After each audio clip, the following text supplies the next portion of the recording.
How's it going, everyone?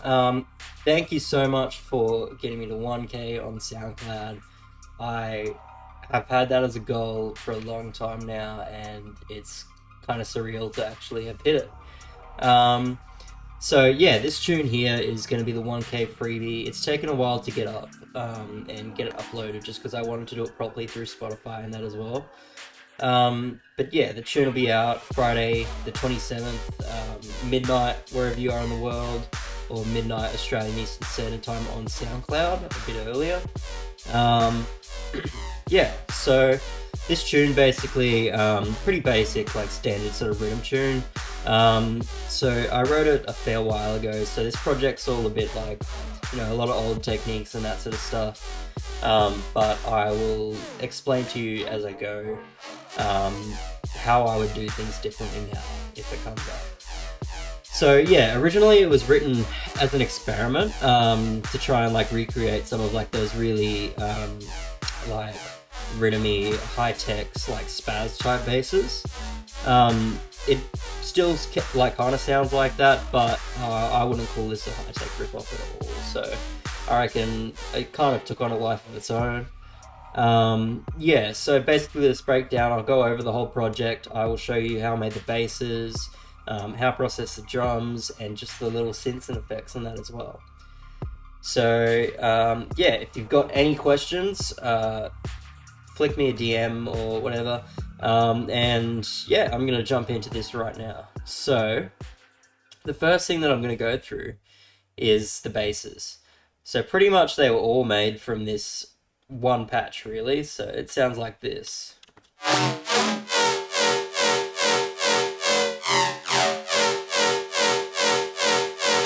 So yeah, pretty typical rhythm bass, as I said. It's made in Maelstrom, in Reason. Um, that patch looks like this. So again, it's pretty simple. It's a square 4 bass. There's not a whole lot going on with the movement or anything. Just some volume automation and a little bit of automation on the filter as well. And the main bulk of this sound is the two filters. So I've got them both running on Comb Plus filters, and so it runs into filter B and filter A separately. So it's a bit of a strange technique, but it ended up sounding pretty good. I got that really like phasery sort of sound that I was after. Um, so yeah, there's really not that much to this patch. This is what it sounds like without the filters. So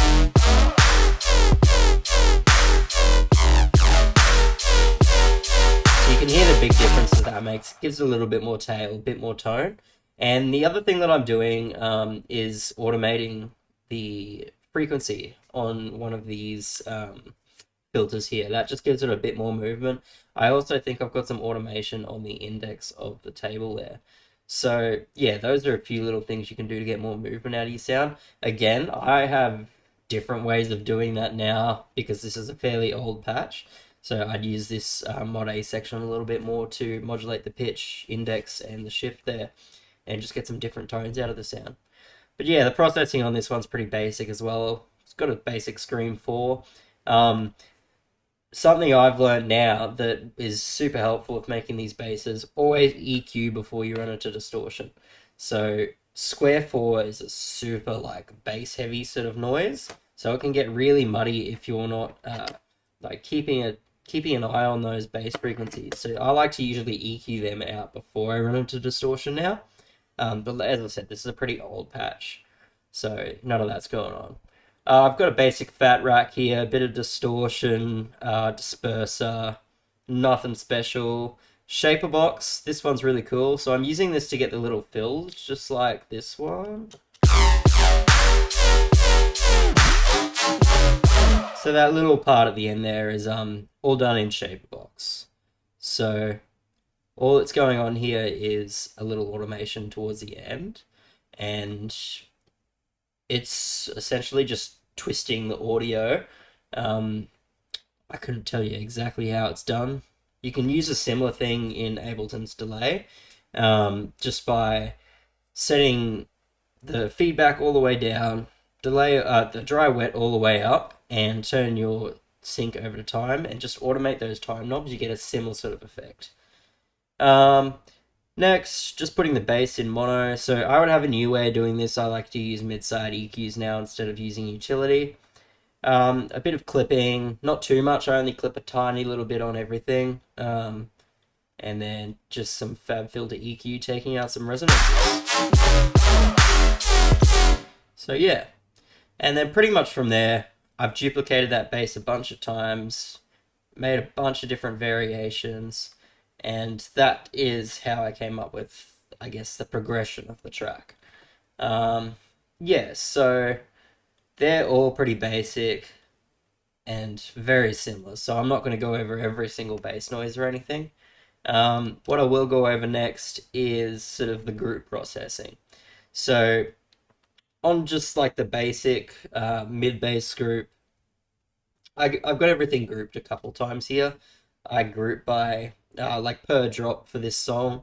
I've grouped the basses, and then I've grouped both of those groups into a mid bass group, and then I've put the sub bass and the mid bass together in just a big main group. So lots of layers going on there.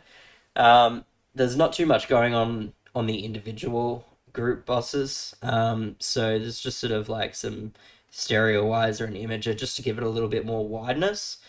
And then again, a tiny bit of clipping. As you can see, it's barely even clipping 1 dB. Yeah, so on the next bus is where it starts to get a little bit more interesting. I've got a lot of EQ.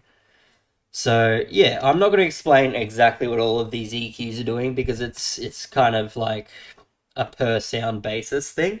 But you'll notice with most of them, they're only really small dips, and that's all you really want to do with EQ. Because, you know, making big drastic changes can sound pretty unnatural. So for corrective EQ like this, where you just want to make the sound a little bit cleaner sounding, don't go making big dips or anything or big points because yeah, it's much much nicer sounding on the ear. Just giving these little, you know, 2-3 dB dips here and there. So yeah, cutting some low end from that one. This one here is a mid-side EQ. I just wanted to add some more side information up in the high end. So I've just given that a bit of a boost there. Got a Pro EQ, doing some more EQ on the high end. Same here.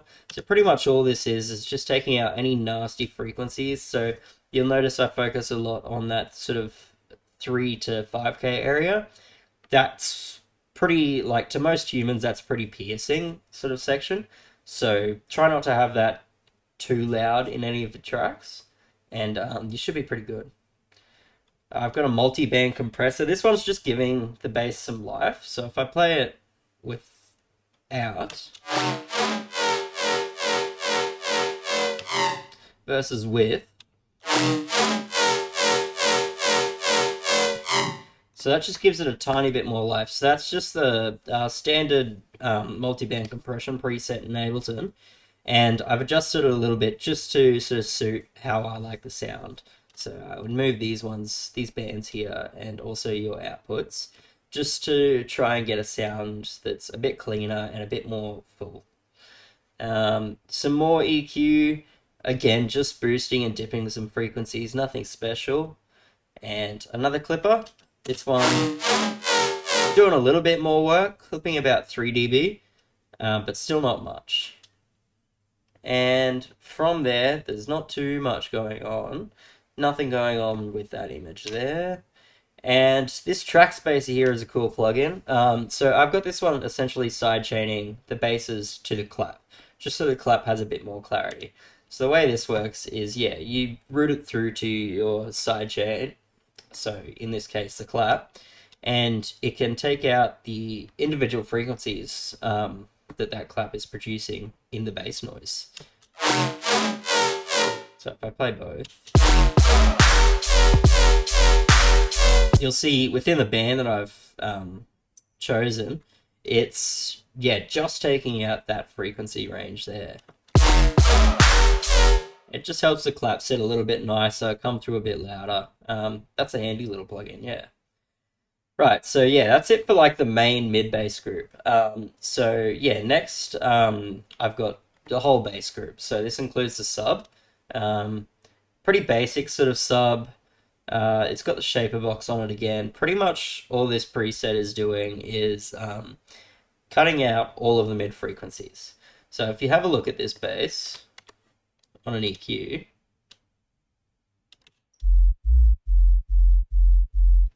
you'll see there's only a couple harmonics up here and a tiny bit of information in the high end.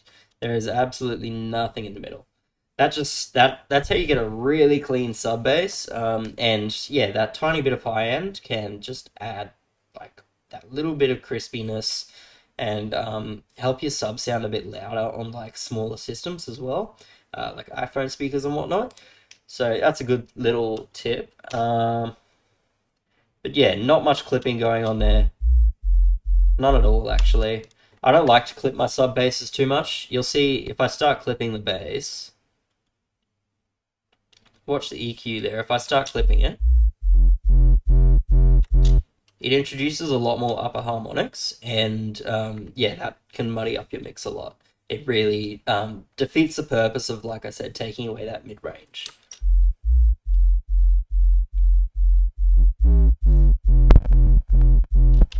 So yeah, just be careful when you're clipping subs. And yeah, okay, so together we've got both the sub and the mid bass, and that sounds like this.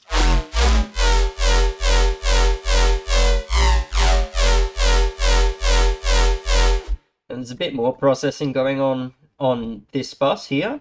So I've got a saturator here. So essentially what this one's doing is it's gluing all of this together. So if I take it off, it'll sound like this. Versus this. So it just sort of pushes everything forward a little bit more. It's not doing anything crazy, but I think it sounds nice. We've got a couple filters here, just doing some automation. Nothing crazy. Another EQ, just taking out some points that I didn't like. There's a bit of a dip in the low end, just so it's not clipping the clipper so much. So this is a mid-side EQ I've got going on here. A couple tips with this one. I would highly recommend getting Pro Q if you've got the money for it, because it's got what you call linear phase mode that Ableton's EQ doesn't have. So essentially what this is doing is it changes the way that the EQ is affecting the sound, basically. So you've got three modes here in Pro Q. You've got zero latency, natural phase, and linear phase. So essentially what linear phase prevents is if I were to use the zero latency feature and cut the low end with a really harsh slope, it creates a resonance. So rather than looking like the way it does now, it looks more like this in reality. Whoops. So yeah, if you're going to be cutting anything in your low end and that, I highly recommend being careful of that. Use your linear phase mode if it's available to you.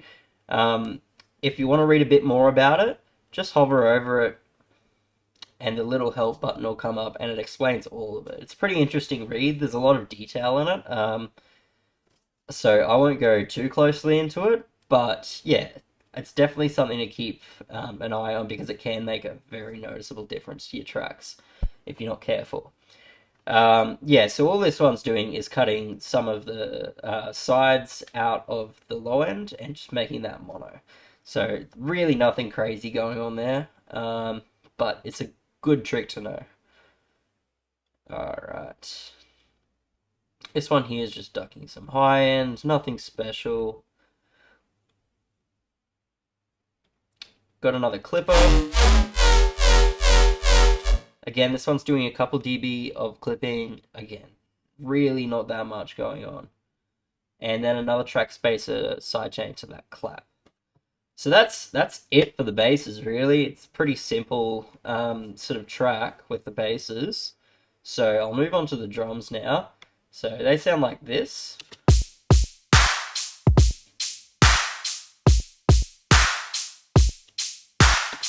I'm pretty proud of these drums. They're super basic rhythm drums, but I think they sound really nice. So if we dive into them, there's a few different layers going on. So obviously the bulk of it is the kick and clap. So if I go and have a look at that,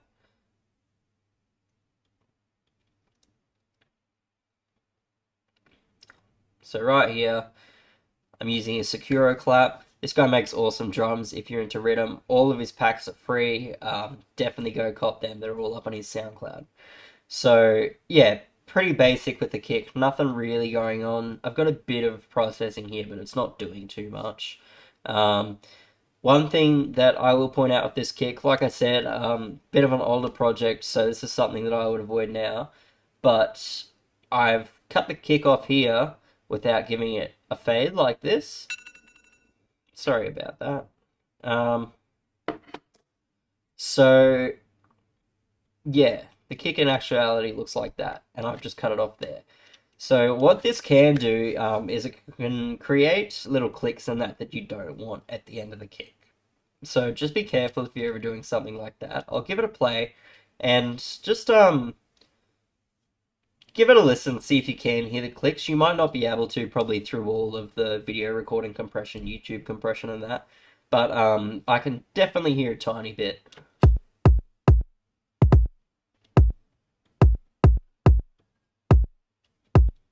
Versus just this. It's super subtle, but that's something to keep an eye on when you're doing drums or working with anything in audio. You can get these clicks, and yeah, it's not a pleasant listen. So that's the one thing that I would change about these drums, really, if I were to go back. Next, I've got the clap. So this one's made up of a few different layers. So I've got a KFU clap, another free sample pack that's really awesome for rhythm drums. I've got a little bit of processing on this one. I've just got this Dr. Ozzy rack here that adds a bit of distortion and a bit of EQ to just shape the sound a little more. I think that is a paid one on his website. Highly recommend. So a bit of saturator and EQ, nothing crazy going on with that one. EQ and EQ for the other claps, pretty simple. I don't like to go too crazy with the drums. I say that as I pull up this effect chain here. So yeah, more EQing. I've got a bit of transient shaper on here. That one's not doing anything too special. So as you'll see, again, most of the work I'm doing is kind of around this area here. So from 1K to about 5K. You just got to be really careful with that area because, yeah, that's where your tracks will start to sound really piercing to people if you don't keep that under control. Bit of clipping going on. I like to clip my claps a fair bit. So, yeah, that just helps give it a nice big body. And then after that, I've got some more transient shaping going on, just pushing the attack a little bit and turning the sustain down. It's really subtle, or it's turning the sustain up, sorry. It's really subtle, but I think it makes a world of difference when you're working with drums using like transient shapers to change your attack and sustains. It can be a kind of make or break situation, really, I think. Got some mid-side EQ going on and some more clipping. So yeah, nothing too crazy going on there. That's it for the kick and clap, really, I think. Oh, actually, well, this is an example of what I was talking about before with linear phase. So I've kind of used it to my advantage here. So this kick, without this EQ, sounds like this. Now, if I add the EQ, there's a slight difference. You might hear it.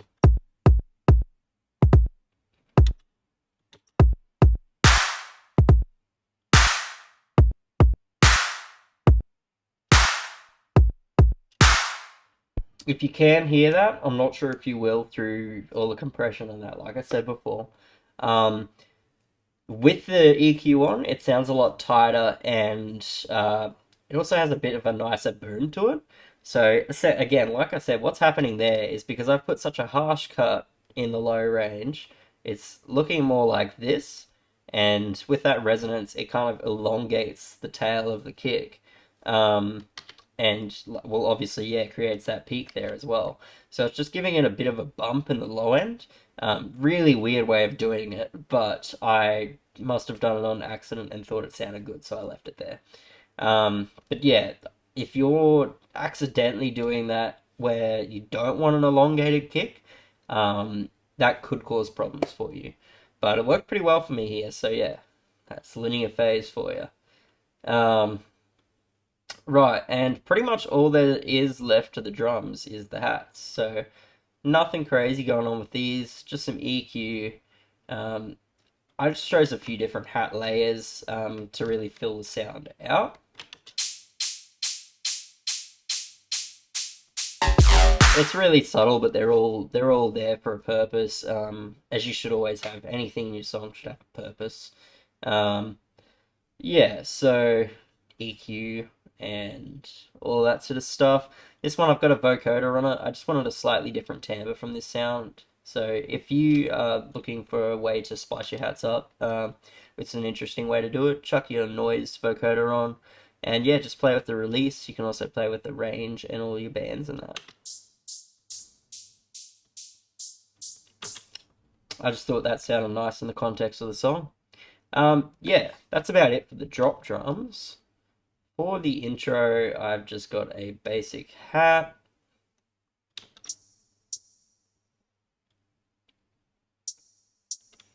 This one's just got a bit of EQ and it's got some frequency shifter, just pitching it up slightly.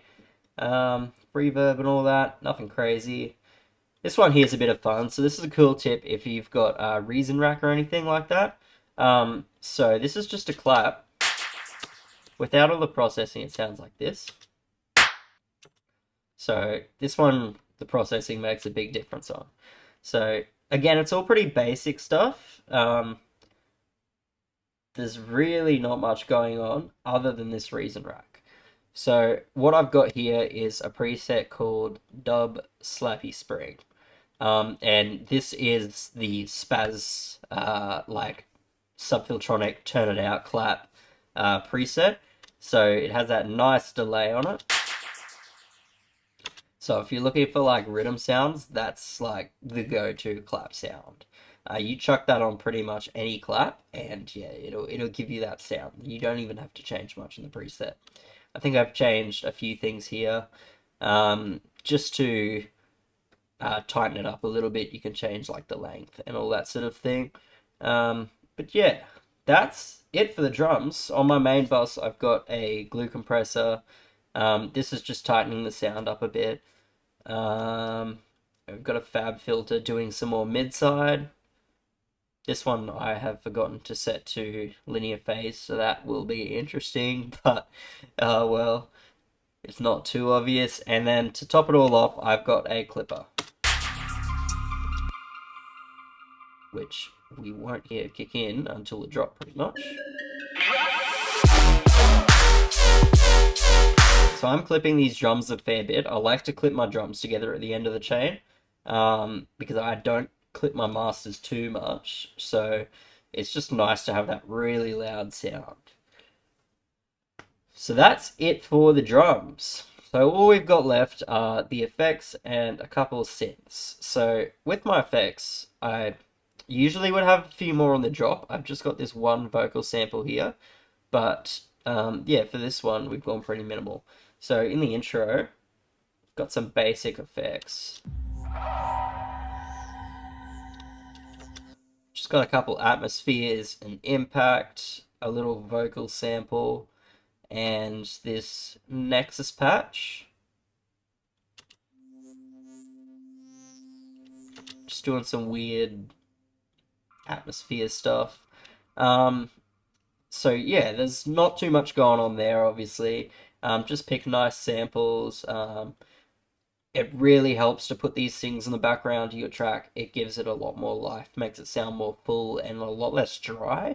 So I would highly recommend, if you don't already, download a bunch of atmospheres off Splice or something, and just put those quietly in the back of your tracks, especially the intros and that.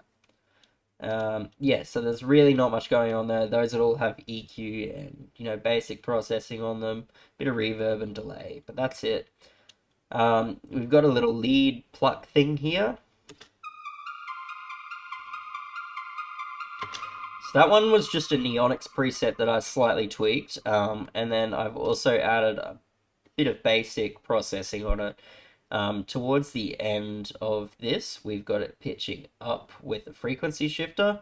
So you just grab your fine tune and yeah, simple as pitching it up. That's my favorite way to pitch things up. I think it sounds super clean. It's not too janky or anything. Yeah, that's about it for the lead sound. So that one's pretty much just in the intro, the break, and the outro. Really nothing special going on with it. And then the final sound is a basic respace that I've made. So this sounds like this. Respaces are like the easiest sound in the world you can make. All it is a saw wave with some voices. So depending on the tone of the sound you want, I would go anywhere from 2 upwards. I wouldn't go much past 7 or 8. And essentially what you want with a respace is you want it to phase with itself. So that's how you get the cool movement out of it. So yeah, that's really it to this patch. We've got a little filter on it just so that it's nice and low. And again, we've got some filter automation, a tiny bit of EQ just ducking some low mids to clean it up a little bit, and our frequency shifter pitching it up at the end as well. So yeah, that's it for all of the sounds in this song. It's a pretty basic song. It's a good example of what you can do with a small amount of tracks, I think, even though 41 is not a super small amount.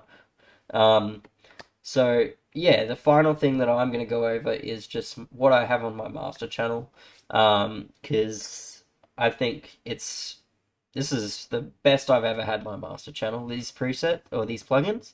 So I've got another fab filter with a linear phase on, doing a low cut, a low side cut. Just making sure that the low end is all mono, and I take that up to about 300 hertz usually, so between 300 and 500 depending on your track and how you like the sound. The next thing I've got is this Nasco smart clipper. So you can get this on his Patreon, and I highly recommend it. So essentially what it does is it uses some like black magic kind of stuff with hybrid reverb and like impulse responses to split the low end and high end and then limit and clip them separately. So you're able to limit the low end separate to the high end, and the effect that it gives you basically is you can get your tracks so much louder so easily, and it's super clean.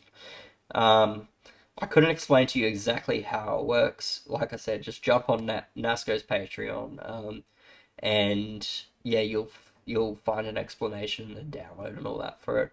But I cannot live without this thing now. It is like the best plugin, like rack thing ever. And then the final plugin that I have is just another clipper. So this one's doing the tiniest bit of compression, clipping. We'll go to the drop just to see.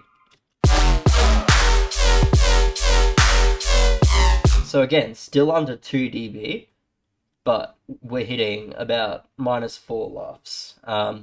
So we could go louder, but I like the sound of this, and honestly, you don't need to. Anything louder than -6 for like loud dubstep is pretty solid.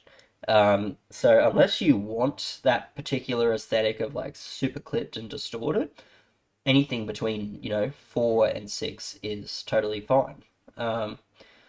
So yeah, that's it for the master chain. I've got a couple like referencing plugins here. This Swiss Army meter just checking the loudness levels, oscilloscope so I can see the waveform, and Voxengo Span is an awesome visualizer. So yeah, that's it for the track, basically. So thank you for listening. I hope you learned something. If you've got any questions, just DM me at any time. I'm happy to help. Yeah, so the track's out Friday 27th. Yous will all get this video early, obviously, if you've pre-saved, and it'll be out on YouTube a few days after the release. So let me know what you think of this video. Did you like it? Any feedback? Anything like that? I'd love to hear. And I hope you enjoy the tune. Thank you so much for 1K followers. I will see you all later.